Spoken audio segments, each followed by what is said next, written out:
बिहार में अगले साल होने वाले चुनाव की तैयारी अभी से ही जोर पकड़ रही है। सभी पार्टी कुछ ऐसा करना चाहते हैं जिससे जनता उनसे प्रभावित हो जाए और उनके पलड़े में जीत दर्ज हो जाए। तो वहीं अभी से ही तैयारी में जुटे बिहार के मुख्यमंत्री नीतीश कुमार ने कैबिनेट की बैठक बुलाई थी। मुख्य सचिवालय स्थित मंत्रिमंडल कक्ष में आयोजित बैठक में कई महत्वपूर्ण फैसले लिए गए हैं।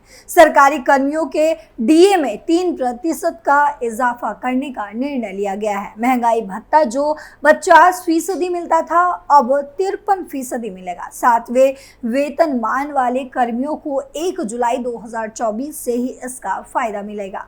50 साल से अधिक आयु वाले वैसे सरकारी सेवक जो योग्य नहीं है, सरकार उन्हें काम पर नहीं रखेगी। मुख्यमंत्री नीतीश कुमार ने अपने विभाग के एक ऐसे ही अधिकारी को अनिवार्य सेवानिवृत्ति दी है। नीतीश कुमार के साथ साथ आरजेडी और तमाम पार्टियों की बिहार में क्या तैयारी चल रही है, बताएंगे आपको अपने स्पेशल स्टोरी में। नमस्कार, आप देख रहे हैं कैपिटल टीवी बिहार में। हूं आपके साथ पल्लवी सिंह।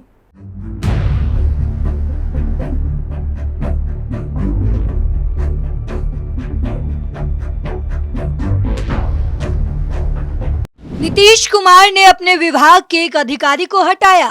सामान्य प्रशासन विभाग के एजेंडे में कहा गया है कि बिहार सेवा संहिता के नियम 74 के तहत बिहार प्रशासनिक सेवा संघ में कार्यरत 50 वर्ष से अधिक आयु वाले पदाधिकारी दीपू कुमार क्रमांक 141 को अनिवार्य सेवानिवृत्ति प्रदान की गई है। आपको बता दें कि इस नियम के तहत प्रावधान किया गया है कि राज्य सरकार किसी सरकारी सेवक जिसने अपनी प्रथम नियुक्ति की तारीख से 25 वर्ष पूरे किए हों, सेवानिवृत्त कर सकती है।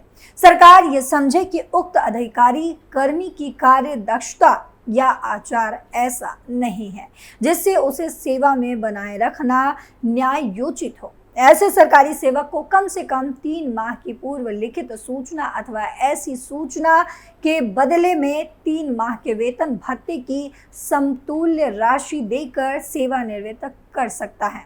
वहीं नीतीश कैबिनेट ने एक और फैसला लेते हुए निलंबित चल रहे अंचल अधिकारी को भी सेवानिवृत्ति दे दी है। भागलपुर के पीरपैंती अंचल के तत्कालीन प्रभारी अंचल अधिकारी निर्मल कुमार राय को अनिवार्य सेवानिवृत्ति का दंड दिया गया है।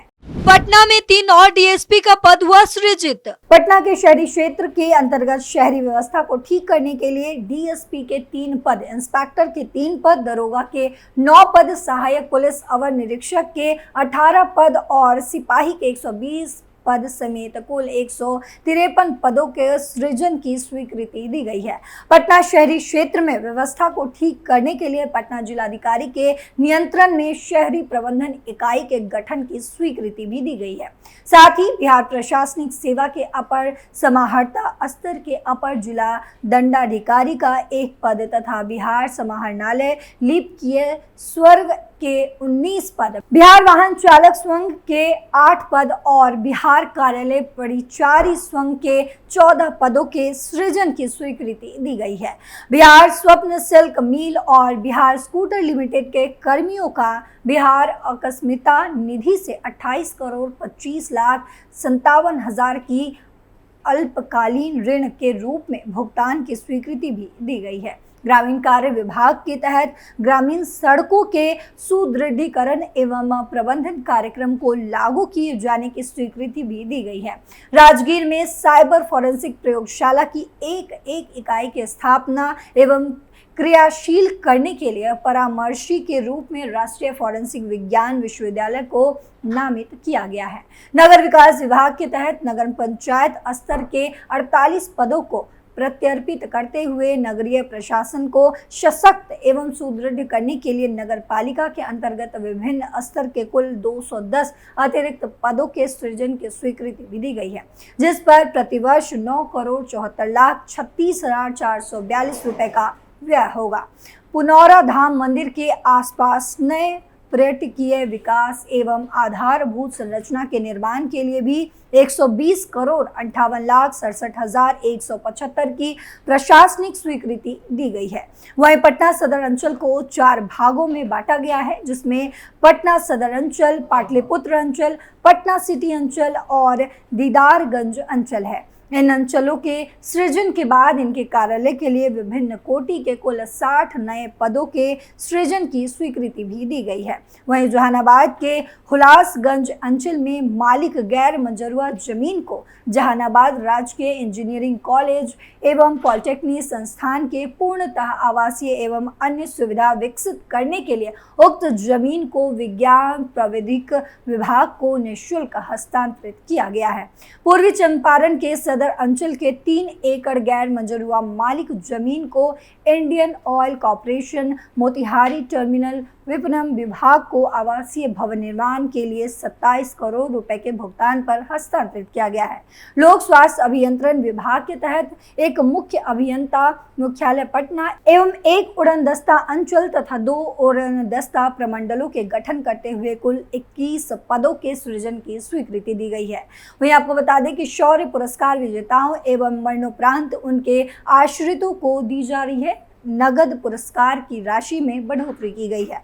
Bihar social media and online media नियमावली 2024 की स्वीकृति भी दी गई है। बिहार प्रशासनिक सेवा संघ के कार्यरत 50 वर्ष से अधिक आयु वाले पदाधिकारी दीपू कुमार को अनिवार्य सेवानिवृत्ति प्रदान की गई है। बीजेपी के साथ रहेंगे नीतीश।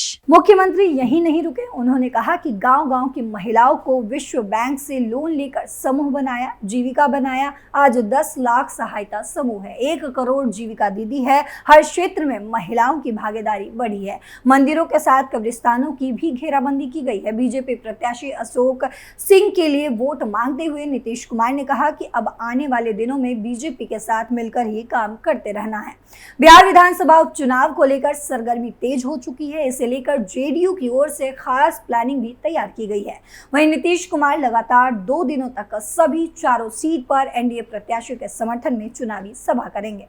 रामगढ़ में चुनाव प्रचार। इस दौरान नीतीश कुमार के साथ पार्टी के कार्यकारी राष्ट्रीय अध्यक्ष संजय झा और जल संसाधन मंत्री विजय चौधरी सभा में एक दिन मौजूद रहेंगे। इस कड़ी में सीएम नीतीश कुमार रामगढ़ और तरारी विधानसभा क्षेत्र में पहुंचे थे। रामगढ़ सीट महत्वपूर्ण इसलिए है क्योंकि वो आरजेडी की सिटिंग सीट मानी जाती है। इस सीट पर आरजेडी के प्रदेश अध्यक्ष जगदानंद सिंह के बेटे अजीत सिंह चुनाव लड़ रहे हैं। एनडीए ने इसे परिवारवाद का भी मुद्दा बताया है। रामगढ़ की सभा में जल संसाधन मंत्री विजय कुमार चौधरी मौजूद रहे।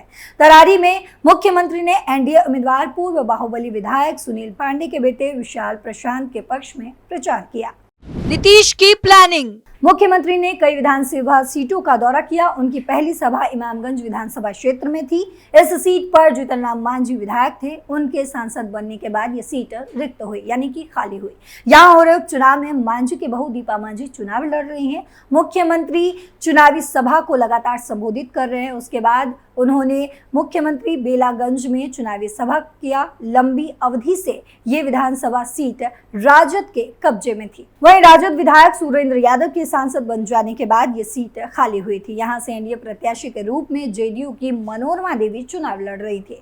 तो वहीं लोकसभा चुनाव नतीजों से उत्साहित विपक्षी महागठबंधन की अगुवाई कर रही राष्ट्रीय जनता दल ने विधानसभा चुनाव के लिए तैयारियां शुरू कर दी हैं। आरजेडी प्रमुख लालू यादव ने पार्टी विधायकों, सांसदों और नेताओं की मेगा मीटिंग बुलाई थी। तो वहीं तेजस्वी यादव पिछला प्रयोग दोहराने की कोशिश में इस बार भी बिहार की यात्रा पर निकल गए थे। आरजेडी ने 2025 चुनाव के लिए अपने कार्यकर्ताओं को एक्टिव करने की रणनीति पर अभी से ही काम करना शुरू कर दिया है। लालू की मेगा मीटिंग। लालू यादव की ओर से बुलाई गई मीटिंग में आरजेडी के सभी सांसदों, विधायकों और विधान परिषद सदस्यों को बुलाया गया। बैठक में तेजस्वी यादव के साथ ही पार्टी के लगभग सभी बड़े नेता मौजूद रहे। इस मीटिंग का एजेंडा बिहार चुनाव के साथ ही तेजस्वी यादव की आगामी आभार यात्रा की तैयारियों पर चर्चा करना बताया जा रहा है। 10 सितंबर से तेजस्वी की यात्रा। बिहार विधानसभा में विपक्ष के नेता तेजस्वी यादव 10 सितंबर से आभार यात्रा पर निकले थे। तेजस्वी यादव की ये यात्रा 17 सितंबर तक चलनी है। तेजस्वी इस दौरान उत्तर बिहार की राजधानी कहे जाने वाले मुजफ्फरपुर के साथ ही दरभंगा, समस्तीपुर और मधुबनी जाएंगे। इस दौरान तेजस्वी यादव हर जिले में 2 दिन रहेंगे और आरजेडी के नेताओं, कार्यकर्ताओं, स्थानीय नागरिकों से संवाद करेंगे। आभार यात्रा के दौरान तेजस्वी की जनसभा का कोई कार्यक्रम नहीं है। कार्यकर्ताओं को एक्टिव करने की रणनीति। वहीं पिछले बिहार चुनाव में आरजेडी सबसे बड़ी पार्टी बनकर उभरी थी, लेकिन उसकी अगुवाई वाला महागठबंधन बहुमत से चूक गया था। आरजेडी इस बार चुनावी तैयारियों में कोई कसर नहीं छोड़ना चाहती और इसीलिए पार्टी अभी से ही तैयारियों में जुट गई है। तेजस्वी सूबे के सभी 243 विधानसभा क्षेत्रों तक पहुंचने का ऐलान कर चुके हैं। तेजस्वी यादव ने अभी पिछले ही महीने पार्टी के सभी 17 प्रकोष्ठ के पदाधिकारियों के साथ बैठक कर नीतीश कुमार की सरकार में आरजेडी के शामिल रहते सरकारी नौकरियों और अन्य उपलब्धियों को जनता के बीच लेकर जाने के लिए कहा था। अब लालू यादव की मेगा मीटिंग, तेजस्वी की यात्रा भी कार्यकर्ताओं को एक्टिव करने की रणनीति का हिस्सा है। इस रिपोर्ट पर आपकी क्या राय है, कमेंट करके जरूर बताइएगा। फिलहाल मेरे साथ इतना ही। देश और दुनिया के तमाम खबरों के लिए देखते रहिए कैपिटल टीवी। नमस्कार।